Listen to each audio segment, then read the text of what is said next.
Welcome in, everybody, to another week of UFL Weekly, where we're just here to chat a little bit of a thing called UFL Weekly. I'm Kyle Krajewski, joined by Mr. Fantastic, Zach Cole. Zach, how are you doing this week? I'm doing quite well, my friend. I feel a sense of clarity now that we know who the playoff teams are this week, and I also feel a little bit correct because I think we nailed last week's picks. I know we didn't have the spread to work with, but I don't know. I'm feeling good. I'm liking where the league's at, and I'm liking where our minds have been at lately. So let's get into this week. Yeah, we're on a good streak here of, I guess, positive picks. Looking at game picks and who's winning and all that. But as you alluded to, the playoffs are set. We've got 2 weeks left still in the UFL season, but the playoffs have already been decided. I think the XFL division's still figuring out home and away, but as of right now, the USFL championship is between Birmingham Stallions, undefeated, and the Michigan Panthers. That we knew last week. That was decided prior to this week. But decided this past week, both of these teams clinched. The San Antonio Brahmas and the St. Louis Battlehawks are fighting for the XFL championship.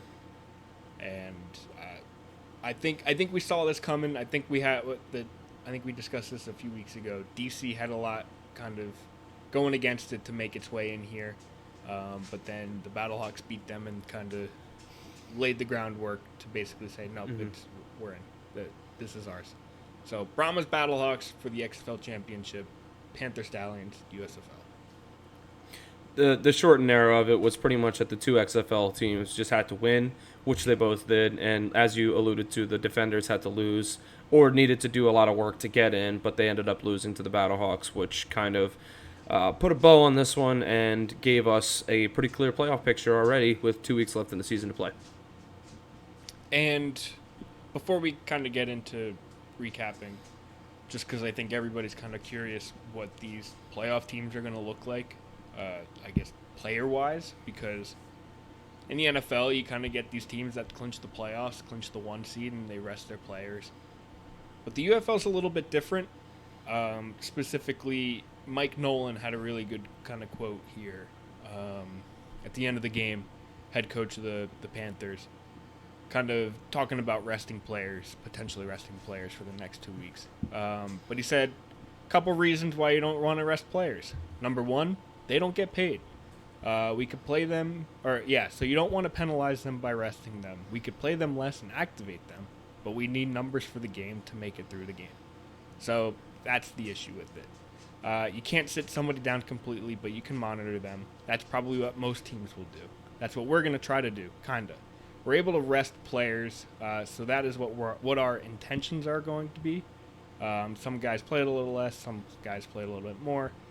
So instead of a 2-1 split that we may have seen in previous weeks, it's going to be probably a 50-50. But nobody's going to be inactive because of playoffs. That just doesn't bode well both with him and the players. Because I can imagine, as a player, being told you're sitting basically means you're not getting a game check, which is huge for a lot of these players. I wouldn't be happy with that. And I can imagine as a coach kind of being in charge of these guys, being like that. Why would I do that to them? Yeah, it's a little bit of a double-edged sword of negativity because you are right, just like Mike Nolan referred to, these guys miss out on that paycheck. But yeah, you got to remember they're also playing for a shot elsewhere. They're playing for film. They're playing for honestly pride, I would say.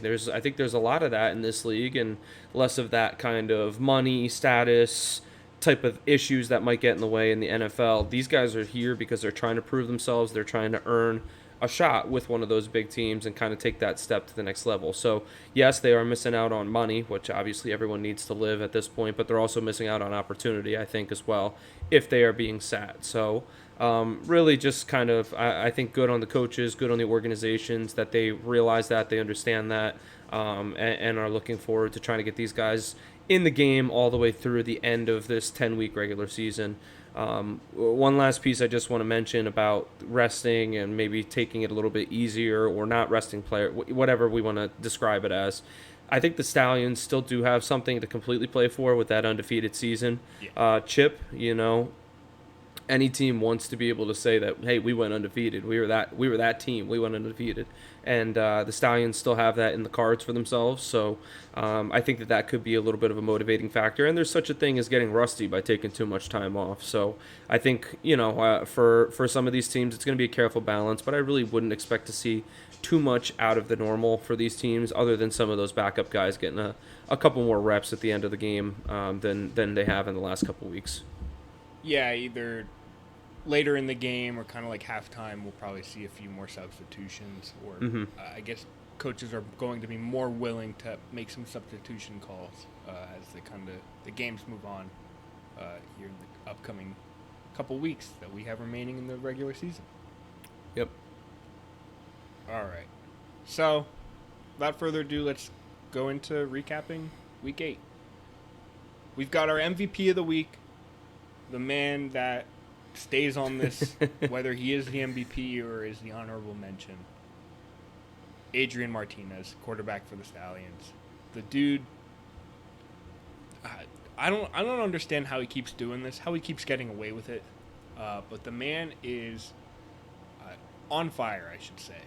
But this specific week, he had 5 total touchdowns, 3 in the air, 2 on the ground, and completely reclaimed his title as league leader in rushing yards, where John Lovett kind of stole a bit of his thunder a few weeks ago. But he's back at the top, a quarterback, leading the league in rushing yards and passing just as well.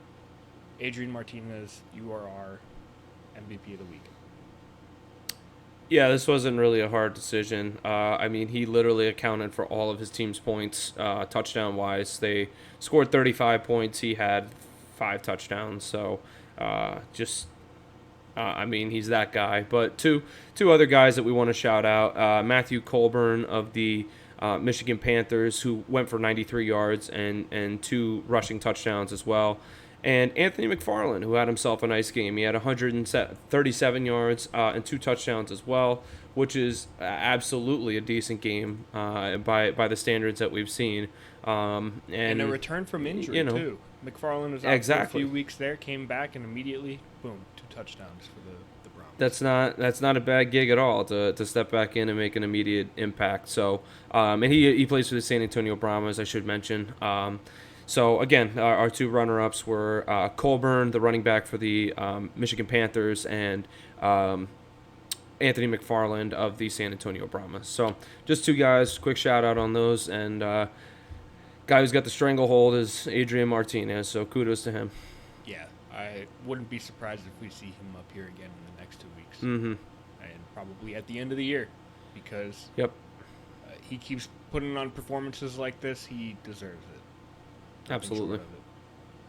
So, without further ado, let's recap these Week 8 games, these matchups, starting with the first game of the weekend. The Michigan Panthers dominated. I'd say dominated. They didn't dominate. It was a closer-ish game. Defeated the Memphis Showboats 24-18. I don't know why the first word that came out of my mouth was dominated. Defeated is more the proper answer. Panthers 24, Showboats 18. Primary takeaway for me here in this game, it seemed like all Michigan wanted to do in this game was run the ball. They outran their pass attempts 36-20, led by the way of MVP runner-up Matt Colburn. We mentioned 93 rushing yards, 2 touchdowns. Seemed like the run game was working. And just kind of they kept with it. That's not to also mention Bryce Perkins, quarterback for the Panthers, also had 55 rushing yards. So this was just a run game that kept working, and Panthers stuck with it. I really, really like the Panthers. I like what they're doing. Maybe I just got a thing for Panthers teams. For those of you guys that don't know, I'm a Carolina Panthers fan. I don't like to say that out loud too awfully much, but I don't know. I just love their brand of football that they play. And the Pitt Panthers, holy crap! Uh, no, but I love the brand of football that these guys play. I think that they run the ball. They play great defense. It's like that's pure football, baby. But on the other side, I will give the Showboats one little prop. Our guy Daywood Davis had another good Oh game. yeah. He had three catches, just a scooch under 90 yards, and two more touchdowns, which is not a bad game at all. So two touchdowns on three catches is pretty impressive. So one little bright spot for them, and we, as you mentioned, Kyle, this wasn't a blowout. I mean, we're looking at an 18 to 20, a 6 point loss here. So it definitely wasn't a blowout. But I mean, Michigan just kind of seemed to have control most of the game. Yeah, I mean, going into halfway into the fourth, it was tied 18-18. So blowout is a completely wrong statement. Um, Ignore I said that. This was a really good game, a really close game, but Michigan just kind of controlled the ground game and really just they. Again, I've mentioned this before. The Showboats' offensive line is not great, and the Panthers just kind of took advantage of that. Got to the quarterback plenty of times. We saw Cookus for the Showboats get hurt and leave the game in the third after kind of getting a good couple hits there. Happened a few times this year already for him. But, both sides played two quarterbacks, which is interesting. I think on the Michigan side it was an expected split, whereas the Showboat side saw an injury force a backup QB in. Yeah, and just the last point, we kind of been talking about the score a little bit. There is such a thing as, like, even though it's a close score, kind of dominating a game otherwise. And I think if you take a look at the box score, the rushing stats kind of prove that.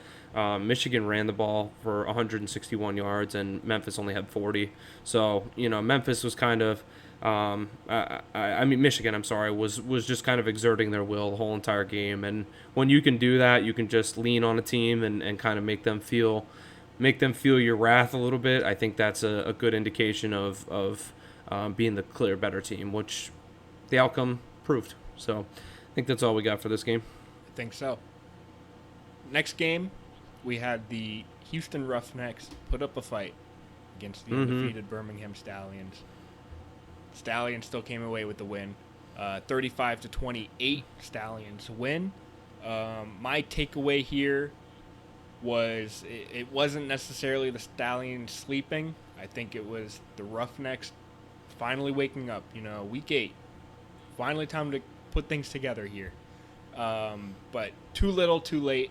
I think the Stallions kind of were able to keep this in line, primarily through the hands and feet of Adrian Martinez. Overall, a few uncharacteristic turnovers from the Stallions really kept this game in reach for Houston.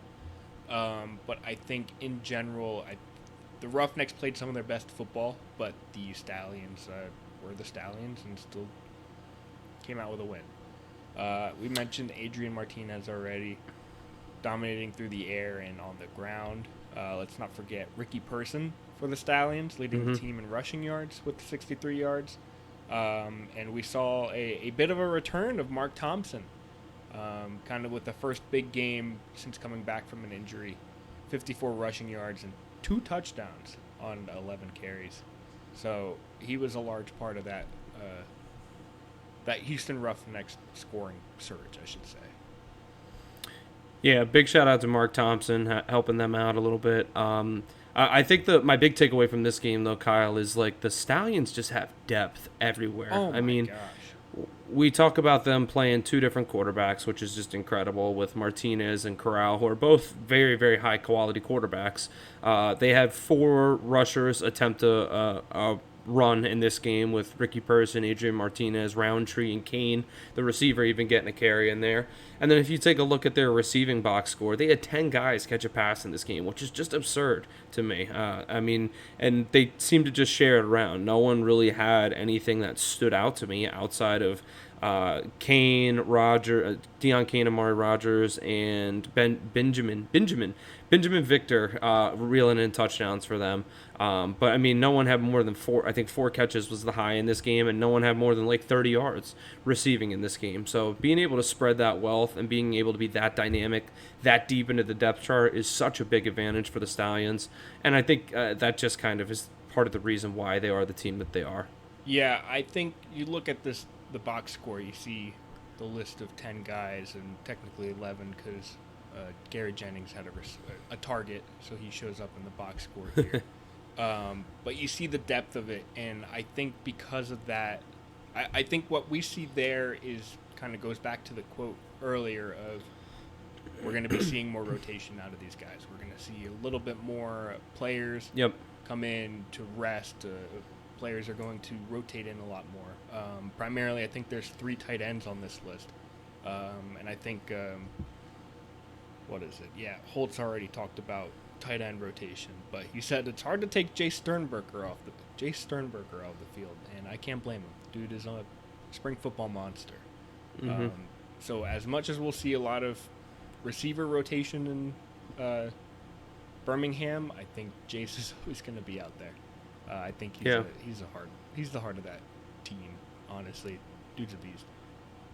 I also, just one last piece with it, I do think that Deion Kane is probably the best receiver in this room here, and I expect him to always, moving forward into the playoffs, I expect him to be one of the more focused players as a part of this passing game. But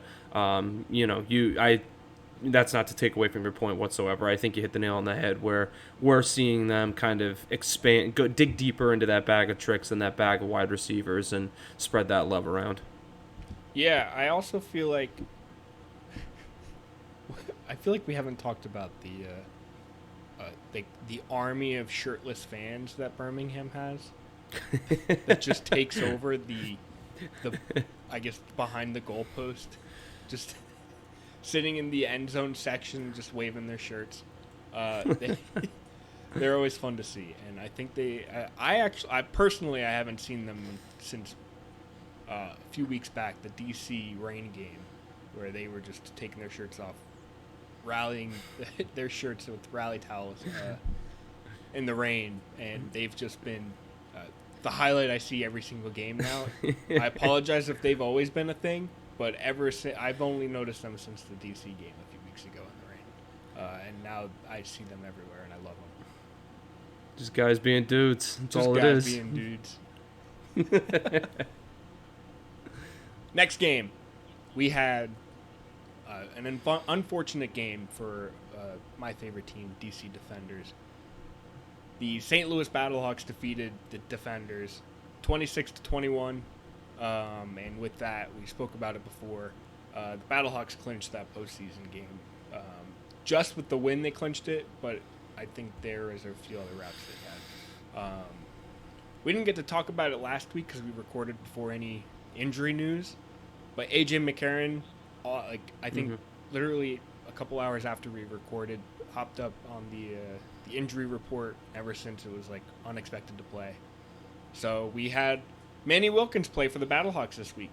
First game, I think it was his first start in 6 years since college, which is huge for any player to come in. Came into the game, threw for 126 yards, and ran for 79. I think he played just fine. And truthfully, came away with a win. All he needed to do. So shout out Manny Wilkins. If we see more of you, because AJ McCarron's still on the injury report, love to see it. Love to see these guys get I think I just love seeing more guys get opportunities, especially these running guys. Get to it, man. Yeah, it's pretty cool to see these rushing quarterbacks kind of break into the league a little bit, and Manny Wilkins was definitely a pleasant surprise, but I almost feel like we could expect to probably see him again in the next week or two, whether that's because they're kind of nursing McCarron's injury a little bit more slowly than they probably even have to. I mean, they're not playing for anything at this point other than potentially that higher seed like you talked about, but Manny Wilkins definitely stepped in and did what needed to be done. Passing wasn't really a huge focal point of the game for him, but I think being able to be dynamic on the ground was enough diversity in his game to kind of keep the defenders on their toes and obviously come out with the win, which is, as you mentioned, all he needed to do. Yeah, I mean, the game came down to, speaking for DC a bit here, game came down to the final minutes, but kind of ended on a turnover on downs after Teamu kind of got hit with a stinger, had to be pulled off the field. So Jalen McClendon went in and was unfortunately unable to complete the drive, kind of turning the ball over on downs to St. Louis, clinching the win for them. So they put up a fight.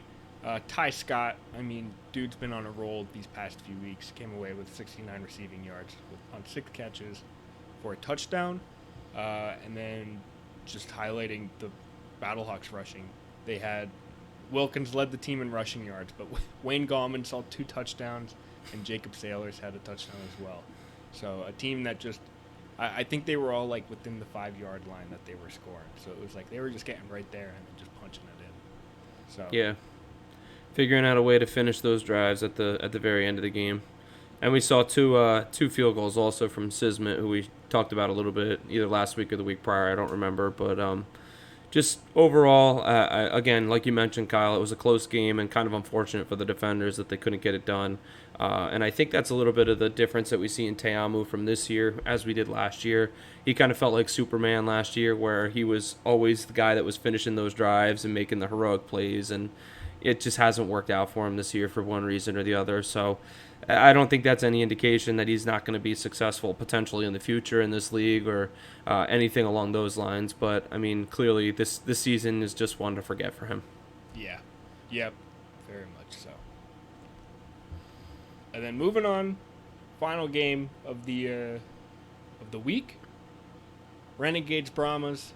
We saw another close game. I think the last time these two played, it was a very similar score. But the Brahmas came away with a victory, 20-15. Actually, the last time they played, I have it right here. It ended 25-15. So just 5 points away. I think just Brahmas are like, no, you're staying at 15, Renegades. Cut it out. But for me, it was the return of Anthony McFarland. 2 just long touchdown catches, coming away with 2 receiving touchdowns. Coming back from an injury was huge, and huge for the Brahmas kind of needing this win to secure a playoff spot. I think we were both in agreement that it was going to happen eventually, but this was the securing win. Quentin Dormady, quarterback for the Brahmas, kind of came back. He had a weak game last week. Rebounded with 320 passing yards and 2 touchdowns. Can't be upset with that. And then Luis Perez on the other side, 209 passing and 2 touchdowns. Dude is still dominating the league in the air. Good for you, Luis. Yeah, it feels like poor Luis is trying to just get it done on his own. I mean, the game kind of ended in that fashion also, where Luis Perez was like so close to leading them to a drive to put them in the game, and he ended up getting sacked on 4th down, and that was like all the wind going out of the balloon a little bit. So I mean, you have here in our recording sheet a key note, and I think I would be remiss if I didn't mention this. The Renegades are like so close to being a much better team than what they are. They're close. They're so close to being 6-2 that, and I'm alluding to this because they're 0-5 in 1-score games this season. You figure, if that 5-0 went the opposite way, this would be a completely different season, a completely different outlook, and the Renegades would be right there in the mix. But unfortunately, we see them sitting here after all these weeks with 1 win, and I mean, it's just not pretty. Hey, I mean, I think that's the way to put it. Can only go up from here. Unless you can, yes. You can technically win 1 less game next year. However, I think the Renegades are in line to potentially have a better year next year, and who knows? Maybe they pick up a win in the coming weeks. Yeah, week 10 looks promising. They take on the Defenders, and maybe that's the one they steal. Who knows? They finished last year's XFL season defeating the Defenders, and then they'll finish this year's UFL season defeating the Defenders. Poetic. Perfect. Actually, there was just a note from the league. I actually think the Renegades are getting their XFL championship rings at that game, the Defenders Renegades game, week 10. Cool.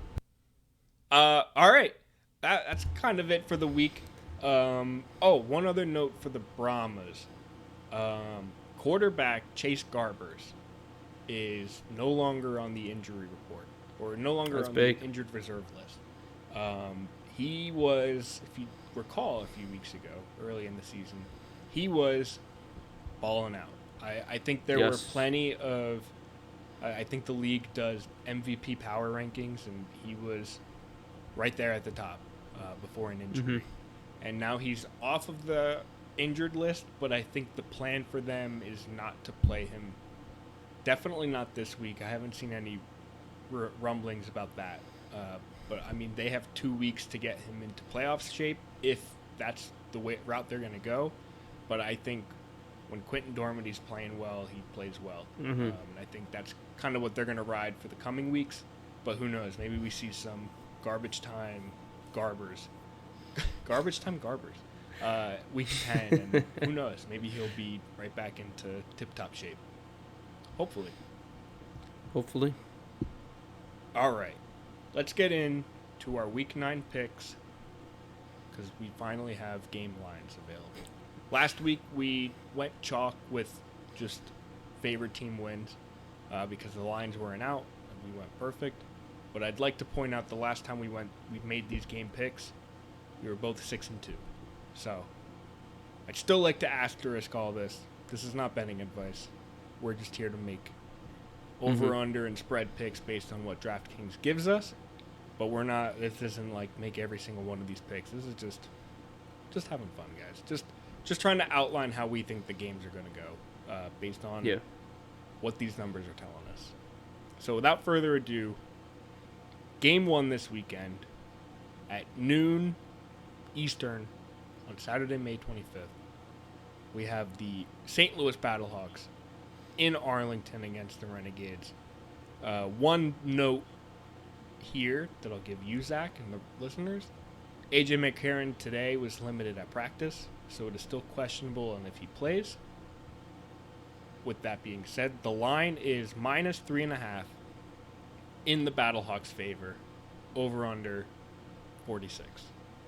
What you got, Zach? I'm going to go ahead and I'm going to take the Battlehawks -3.5. I think that regardless of who's playing quarterback, the Battlehawks are still a substantially better team than the Renegades, and the Renegades just can't seem to get it done. So I'm going to go ahead and take the Battlehawks -3.5, and I think that with the substitution at quarterback, with having Manny Wilkins back there instead of McCarron, I'm assuming that they're probably going to hold McCarron out another week. I know that's a bold assumption, but the Renegades also don't seem to be throwing up a ton of points, so I'm going to go under 46. I hate to say it, but I am jumping on both of those picks. I think this is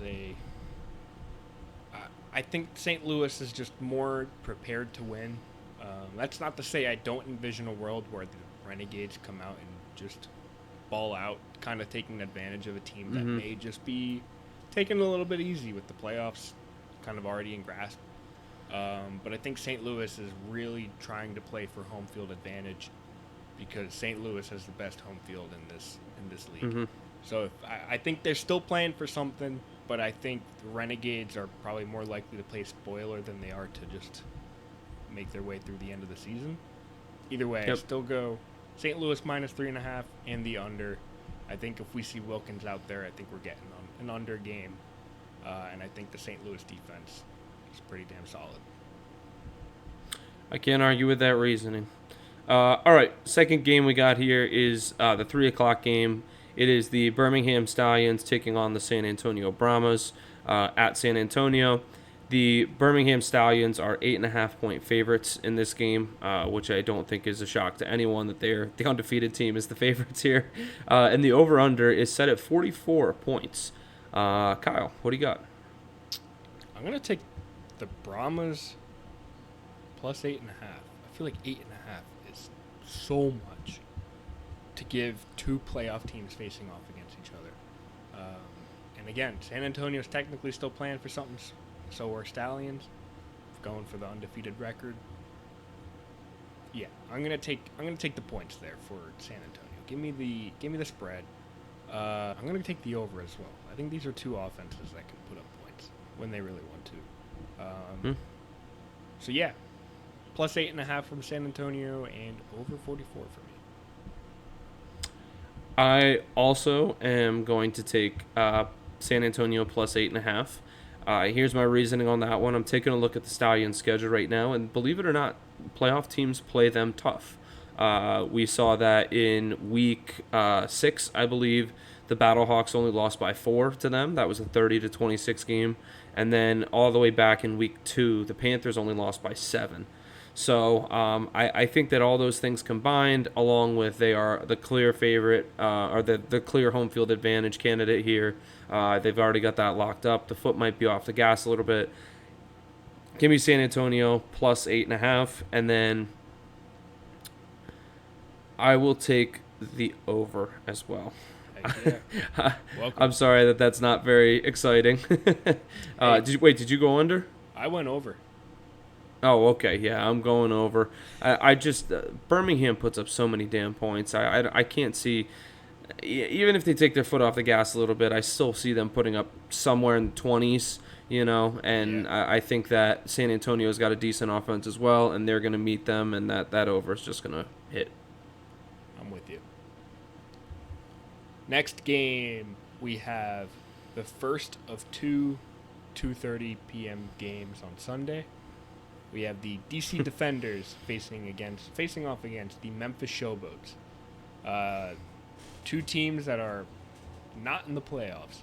So this is interesting. We have the line currently set in the Defenders' favor at -5. Over/under set at 46. What you got? This one is a little bit more challenging to me, I think. I don't particularly think either of these two teams are very good. And quite honestly, I like what I've been seeing out of Memphis lately, so I'm going to take Memphis +5. I don't really have a lot of reason for that. I really like Dawood Davis. I think he's been getting it done at the receiver position, and he's just got to... I think he's going to keep him in this game. So that's my reasoning on this one. But I am going, even though it's not showing up on the sportsbook for whatever reason, I am going to go under 46. Am I allowed to take that if it's not if it's not a sportsbook option? Sure, we'll take it. All right. I think I'm going to take the under on this one. I just, again, I don't. Is it for me? I just have a black square. I guess. I guess I'm not allowed to bet that one. So that makes me feel better about this pick. I just don't think either of these offenses are very potent. We've talked about the Showboats have line issues. DC has had turnover issues. I just don't see a lot of points being put on the board in this game. I'm gonna start with my over/under. I'm gonna take the over. I'm gonna take over 46. Okay. And I think these are two teams that are out of it. They're just gonna be trying whatever they can, put up some game points, put on some game film. I think these are two defenses that can be bypassed, and I think they're two offenses that can just bypass, whether it's with speed or with deep throws. I think we're going to see a lot of that. I can totally picture another game where Dawood Davis gets 2 touchdowns and Ty Scott gets a 70-yard touchdown. And with that, I'm going to take the over 46, but I'll also take Memphis +5. I think they're oddly in a better position to beat the Defenders than the Defenders are to beat the Showboats. It's just like a gut feeling. I don't know. I'm feeling it. I'm with you. All right, last game of the week, Kyle. Another 2:30 game. We got the dreaded Sunday doubleheader. We have the Michigan Panthers taking on the Houston Roughnecks at Houston. The Panthers are probably unsurprisingly the favorite here. They are -3 in this game, and the over/under is set at the lowest of the week, 40 points. What do you got? I'm going to take Houston +3. I think what we saw from them against the Stallions this past week gives me some hope that maybe Houston is going to ball out these next few weeks. And I think just based on coach comments, I think the Panthers are just going to be more willing to rotate, play multiple guys, and I think that's going to allow the Roughnecks to kind of be like, all right, let's take advantage of that, put some points on the board, and come away with a close victory, either a close loss or a victory here. I think the Panthers may potentially see this as, you know what, we're not fighting for home field advantage. The Roughnecks can come away with a win. So with that, give me the Houston points. You know what, I'll go over. I'm going to go over on this one as well. I just, I feel like we're going to see, who is it? We'll see another 2 Mark Thompson touchdowns and a Justin Hall deep catch for a score to allow this to go over 40. So, book it. I'm going to go ahead and take the Panthers -3. I kind of alluded before. I'm digging on the Panthers right now. I like what they're doing. I think regardless of how deep they go, maybe we're not shouting out their offensive line enough, because to do all the running, the battling in the trenches that they're doing right now, you got to have a good offensive line, and that can win you games. So I like the Panthers -3 against a lackluster Roughnecks team, and I think the over/under at 40 is really, really low. So I'm going to go ahead. I'll take the over on this one also. Michigan has a knack for putting up 20, 24, 27 points in a game. And I think Houston's going to keep it decently close, enough to push that over. Yeah, that's kind of where I'm at, where these two are going to probably play neck and neck all game until mid-fourth. And one of these teams is going to score a final 3-minute touchdown to come away with a win. So there you have it. Week 9. Next week, Zach, we get to preview somehow the Week 10 version of the playoffs, because every playoff matchup happens next week, both of them. The practice round. That'll be interesting. I'm looking forward to that, because that's going to be like what the heck do they do here? But a lot of storylines of that, for sure. A lot of storylines. So we'll cover that all next week. This week, we just looking at Week 9. We'll focus on 10 next week. So with all that was UFL Weekly for this week. If you're watching us, you can find us on podcast platforms where you get podcasts. If you're listening to us, you can see our beautiful faces on YouTube, UFL_weekly. That's all I've got for this week, Zach. Me too. That's all I got. I don't have anything else. Sweet. So with all that, thank you for tuning in. We appreciate you. We'll talk to you next week. See you.